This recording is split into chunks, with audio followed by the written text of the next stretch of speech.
Hello students, ਅੱਜ ਅਸੀਂ ਕਰਾਂਗੇ ਸੋਸ਼ੋਲੋਜੀਕਲ ਪਰਸਪੈਕਟਿਵ ਇਨ ਐਜੂਕੇਸ਼ਨ ਵਾਲੇ ਪੇਪਰ ਦਾ topic approaches to sociology of education.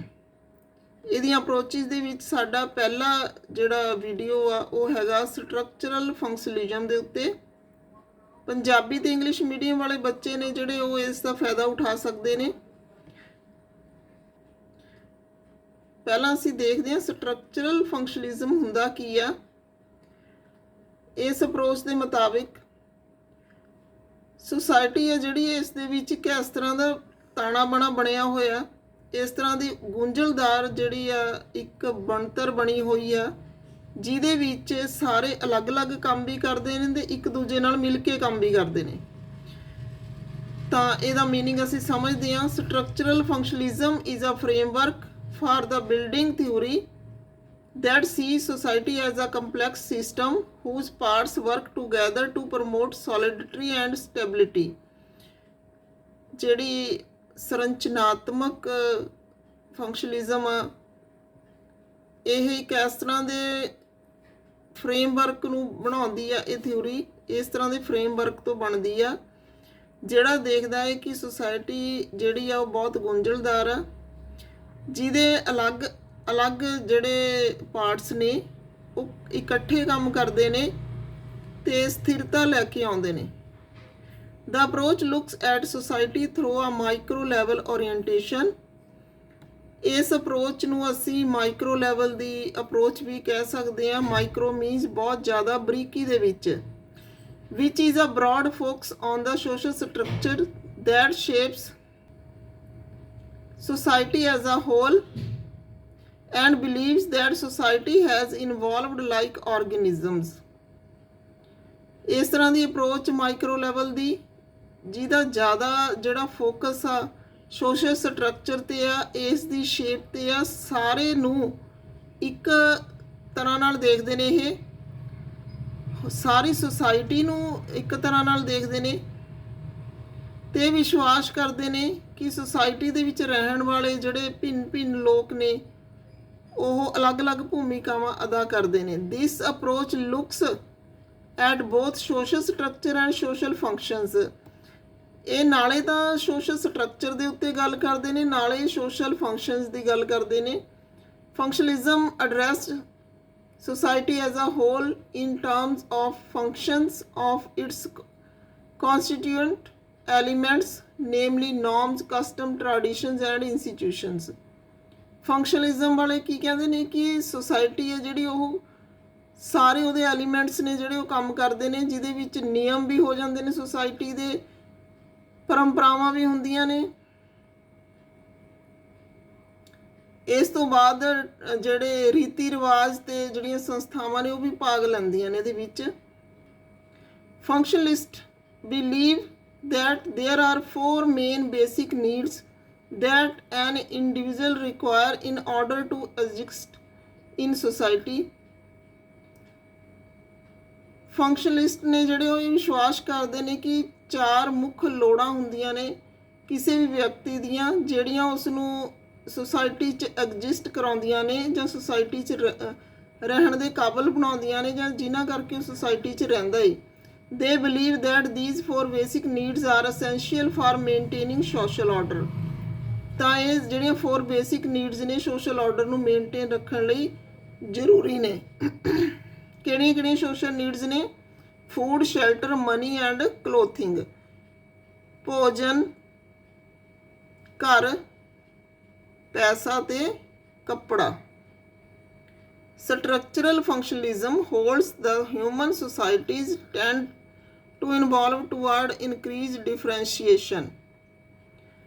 ਜਿਹੜਾ ਸਟਰਕਚਰਲ ਫੰਕਸ਼ਨਲਿਜ਼ਮ ਆ ਹਿਊਮਨ ਸੁਸਾਇਟੀ ਨੂੰ ਜਿਹੜੇ ਡਿਫਰੈਂਸ਼ੀਏਸ਼ਨ ਇਨਕਰੀਜ਼ ਕਰਨ ਦੇ ਵੱਲ ਨੂੰ ਲੈ ਕੇ ਜਾਂਦਾ ਹੈ। ਇਨ ਵਿਚ ਇੰਸਟੀਟਿਊਸ਼ਨ ਬਿਕਮ ਇਨਕਰੀਜ਼ਿੰਗਲੀ ਸਪੈਸ਼ਲਾਈਜ਼ਡ ਇਨ ਦਾ ਫੰਕਸ਼ਨ ਦੇ ਪਰਫਾਰਮ, ਜਿਹਦੇ ਵਿੱਚ ਇੰਸਟੀਟਿਊਸ਼ਨਸ ਬਹੁਤ ਜਿਹੜਾ ਇੱਕ ਮੁੱਖ ਕੰਮ ਕਰਦੀਆਂ ਜਾਂ ਮੁੱਖ ਰੋਲ ਅਦਾ ਕਰਦੀਆਂ ਨੇ। Hence structural functionalist believe the aim of key institutions such as education is to socialize children and teenager. Socialization is a process by which the generation learns the knowledge, attitudes, and values that they will need as productive citizens. It provides a very harmonious view of society and the family. Structural functionalism believes that society leans towards equilibrium and social order. According to functionalism, society is like a human body in which each part plays a role and all parts depend on each other for survival. Institutions such as education are like important organs that keep society body healthy and well. Here, social health means social order. Social order is granted nearly everyone accepts the general moral values of their society. ਤਾਂ ਇਕਸਾਰਤਾ ਲੈ ਕੇ ਆਉਣ ਦੀ ਗੱਲ ਕਰਦੇ ਨੇ ਇਹ society ਦੇ ਵਿੱਚ ਸੋਸ਼ਲ ਆਰਡਰ ਦੇ ਵਿੱਚ ਸਮਾਨਤਾ ਦੀ ਸਥਾਪਨਾ ਕਰਦੇ ਨੇ। ਇਹ ਕਹਿੰਦੇ ਨੇ ਕਿ ਸੋਸਾਇਟੀ ਹੈ ਜਿਹੜੀ ਹਿਊਮਨ ਬਾਡੀ ਦੀ ਤਰ੍ਹਾਂ ਹੀ ਜਿਹੜਾ ਕਿ ਹਰੇਕ ਪਾਰਟ ਆ ਜਿਹੜਾ ਆਪਣਾ ਆਪਣਾ ਰੋਲ ਅਦਾ ਕਰਦਾ ਤੇ ਸਾਰੇ ਪਾਰਟ ਨੇ ਜਿਹੜੇ ਉਹ ਸਹੀ ਹੋਣਗੇ ਤਾਂ ਹੀ ਬਾਡੀ ਹੈ ਜਿਹੜੀ ਉਹ ਕੰਮ ਕਰੂਗੀ, ਤਾਂ ਹੀ ਸਰਵਾਈਵ ਕਰੂਗੀ। ਇਸੇ ਤਰ੍ਹਾਂ ਜਿਹੜੀਆਂ ਇੰਸਟੀਟਿਊਸ਼ਨਸ ਨੇ ਉਹ ਵੀ ਇੱਕ ਆਰਗਨ ਦੀ ਤਰ੍ਹਾਂ ਕੰਮ ਕਰਦੀਆਂ ਨੇ ਸੋਸਾਇਟੀ ਨੂੰ ਹੈਲਦੀ ਰੱਖਣ ਲਈ ਤੇ ਤੰਦਰੁਸਤ ਰੱਖਣ ਲਈ। ਹੁਣ ਅਸੀਂ ਕਰਦੇ ਹਾਂ ਫੀਚਰਸ ਆਫ ਸਟਰਕਚਰਲ ਫੰਕਸ਼ਨਲਿਜ਼ਮ। ਇਹਦੇ ਕੀ ਕੀ ਵਿਸ਼ੇਸ਼ਤਾਵਾਂ ਨੇ? ਨੰਬਰ 1 ਤੇ ਹੈਗਾ ਸੋਸ਼ਲਾਈਜੇਸ਼ਨ, ਸਮਾਜੀਕਰਨ ਕਰਦੀ ਹੈ ਬੱਚਿਆਂ ਦਾ। ਨੰਬਰ 2 ਤੇ ਹੈਗਾ ਰਿਸਪੌਂਸੀਬਲ ਸਿਟੀਜ਼ਨ, ਤਾਂ ਜਿਹੜੇ ਲਰਨਰ ਨੇ ਸਟੂਡੈਂਟ ਨੇ ਉਹਨਾਂ ਨੂੰ ਰਿਸਪੌਂਸੀਬਲ ਸਿਟੀਜ਼ਨ ਬਣਾਉਣ ਦਾ ਕੰਮ ਕਰਦੇ ਨੇ। ਇਨਫੋਰਮਲ ਕਰਿਕੂਲਮ, ਜਿਹੜਾ ਇਹਨਾਂ ਦਾ ਪਾਠਕ੍ਰਮ ਆ ਉਹ ਸਾਰਾ ਜਿਹੜਾ ਇਹ ਸੋਸਾਇਟੀ ਬੇਸਡ ਆ, ਇਨਫੋਰਮਲ ਆ। ਕੰਟਰੋਲਡ ਬਿਹੇਵੀਅਰ, ਕੰਟਰੋਲਡ ਬਿਹੇਵੀਅਰ ਦੀ ਗੱਲ ਕਰਦੇ ਨੇ ਕਿਉਂਕਿ ਇਹ ਇੱਕ ਆਰਗਨ ਦੀ ਤਰ੍ਹਾਂ ਮੰਨਦੇ ਨੇ ਸੋਸਾਇਟੀ ਦੇ ਅੰਗਾਂ ਨੂੰ। ਤਾਂ ਜੇ ਆਰਗਨ ਕੰਟਰੋਲ 'ਚ ਹੋਣਗੇ ਤਾਂ ਹੀ ਸੋਸਾਇਟੀ ਹੈ ਜਿਹੜੀ ਸਹੀ ਢੰਗ ਨਾਲ ਕੰਮ ਕਰੂਗੀ। ਇੰਪਲੋਇਮੈਂਟ, ਸੋਸਾਇਟੀ ਦੇ ਵਿੱਚ ਰੁਜ਼ਗਾਰ ਆ ਜਿਹੜਾ ਬਹੁਤ ਮਹੱਤਵਪੂਰਨ ਆ ਕਿਉਂਕਿ ਮਨੁੱਖ ਦੀਆਂ ਜਿਹੜੀਆਂ ਨੀਡਸ ਨੇ, ਬੇਸਿਕ ਨੀਡਸ ਨੇ, ਉਹਨਾਂ ਨੂੰ ਪੂਰੀਆਂ ਕਰਨ ਲਈ ਇੰਪਲੋਇਮੈਂਟ ਬਹੁਤ ਜ਼ਰੂਰੀ ਆ। ਫਿਰ ਹੈਗਾ ਇਨਕਮ ਅਕੋਰਡਿੰਗ ਟੂ ਅਚੀਵਮੈਂਟ, ਪ੍ਰਾਪਤੀਆਂ ਦੇ ਅਨੁਸਾਰ ਜਿਹੜਾ ਇਹ ਇਨਕਮ ਹੋਣੀ ਚਾਹੀਦੀ ਆ, ਆਮਦਨ ਹੋਣੀ ਚਾਹੀਦੀ ਆ। ਜਿਸ ਤਰ੍ਹਾਂ ਦਾ ਕੰਮ ਵਿਅਕਤੀ ਕਰਦਾ ਹੈ, ਜਿੰਨੀ ਪ੍ਰਾਪਤੀ ਕਰਦਾ ਉਹਨੂੰ ਉਨੀ ਮਾਤਰਾ ਦੇ ਵਿੱਚ ਵੀ ਇਨਕਮ ਹੋਣੀ ਚਾਹੀਦੀ ਆ। ਕੋਆਪਰੇਸ਼ਨ, ਤਾਂ ਸਾਰੇ ਜਿਹੜੇ ਅੰਗ ਮਿਲ ਕੇ ਕੰਮ ਕਰਦੇ ਨੇ ਤਾਂ ਬਾਡੀ ਚੱਲਦੀ ਆ। ਇਸੇ ਤਰ੍ਹਾਂ ਸੋਸਾਇਟੀ ਦੇ ਵਿੱਚ ਸਾਰੇ ਵਿਅਕਤੀ ਜਿਹੜੇ ਮਿਲ ਕੇ ਕੰਮ ਕਰਨਗੇ ਤਾਂ ਹੀ ਸੋਸਾਇਟੀ ਆ ਜਿਹੜੀ ਉਹ ਚੱਲ ਸਕਦੀ ਹੈ। ਫਿਰ ਕੀ ਕਹਿੰਦੇ ਨੇ ਇਹ? ਆਰਗੇਨਾਈਜ਼ਡ ਸੋਸ਼ਲ ਸਿਸਟਮ, ਜਿਹੜਾ ਸਮਾਜਿਕ ਸਿਸਟਮ ਆ ਉਹ ਕੀ ਆ? ਆਰਗੇਨਾਈਜ਼ਡ ਆ, ਪੂਰੀ ਤਰ੍ਹਾਂ ਸੰਗਠਿਤ ਆ। ਫਿਰ ਹੈ society as a stable system, society ਦਾ ਸਿਸਟਮ ਆ ਜਿਹੜਾ ਉਹ ਸਥਿਰ ਆ, ਚੇਂਜ ਨਹੀਂ ਹੁੰਦਾ ਛੇਤੀ ਛੇਤੀ।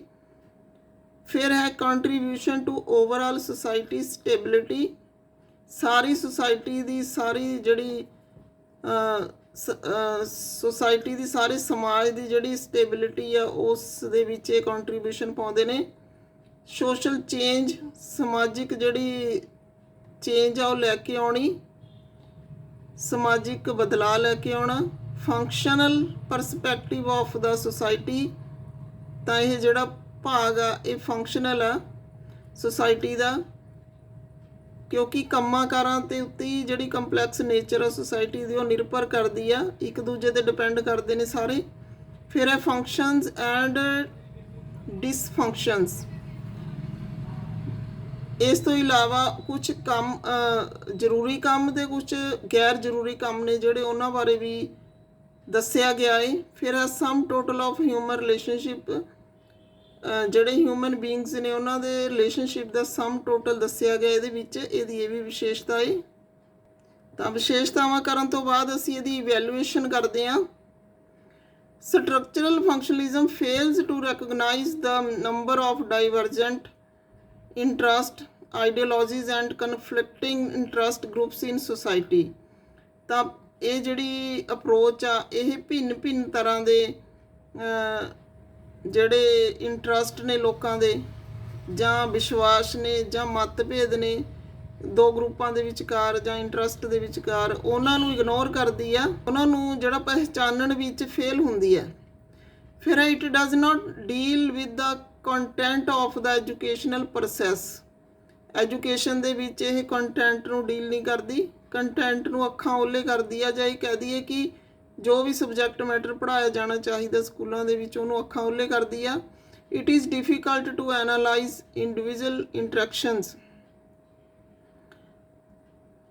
ਜਿਹੜੇ ਲੋਕ ਨੇ ਉਹਨਾਂ ਦੇ ਆਪਸ ਦੇ ਵਿੱਚ ਇੰਟਰੈਕਸ਼ਨਸ ਨੇ ਜਿਹੜੇ ਸੁਸਾਇਟੀ ਦੇ ਵਿੱਚ, ਉਹਨਾਂ ਨੂੰ ਐਨਾਲਾਈਜ਼ ਕਰਨਾ ਬਹੁਤ ਮੁਸ਼ਕਿਲ ਆ। ਤਾਂ ਕਿਉਂਕਿ ਇਹ ਕਹਿੰਦੇ ਨੇ ਕਿ ਸੁਸਾਇਟੀ ਹੈ ਜਿਹੜੀ ਉਹ ਬਾਡੀ ਦੀ ਤਰ੍ਹਾਂ ਕੰਮ ਕਰਦੀ ਆ, ਪਰ ਅਸਲ ਦੇ ਵਿੱਚ ਇਹ ਚੀਜ਼ ਬਹੁਤ ਮੁਸ਼ਕਿਲ ਆ। ਫਿਰ ਹੈ individual does not merely carry out roles within the structure, they create and modify them. ਜਿਹੜੇ ਹਿਊਮਨ ਬੀਇੰਗ ਨੇ, ਇੰਡੀਵਿਜੂਅਲਸ ਨੇ, ਉਹ ਬਿਲਕੁਲ ਉਵੇਂ ਰੋਲ ਅਦਾ ਨਹੀਂ ਕਰਦੇ ਜਿਵੇਂ ਦੇ ਸਟਰਕਚਰ ਦਾ ਇਹਨਾਂ ਨੇ ਦੱਸਿਆ ਏ। ਉਹ ਆਪਣੇ ਹਿਸਾਬ ਨਾਲ ਰੋਲ ਅਦਾ ਕਰਦੇ ਨੇ ਸੁਸਾਇਟੀ ਦੇ ਵਿੱਚ, ਆਪਣੇ ਹਿਸਾਬ ਨਾਲ ਹੀ ਉਹਨਾਂ ਨੂੰ ਮੋਡੀਫਾਈ ਕਰਦੇ ਨੇ। ਤਾਂ ਇੱਥੇ ਉਹ ਚੀਜ਼ ਨਹੀਂ ਹੈ ਜੋ ਇਹ ਦੱਸ ਰਹੇ ਨੇ ਕਿ ਸੁਸਾਇਟੀ ਹੈ ਜਿਹੜੀ ਉਸ ਦੀ ਬਣਤਰ। ਤਾਂ ਇਸ ਲਈ ਇਸ ਨੂੰ ਕ੍ਰਿਟੀਸਾਈਜ਼ ਕੀਤਾ ਗਿਆ ਹੈ। ਅੱਜ ਦੀ ਵੀਡੀਓ 'ਚ ਇੰਨਾ ਹੀ।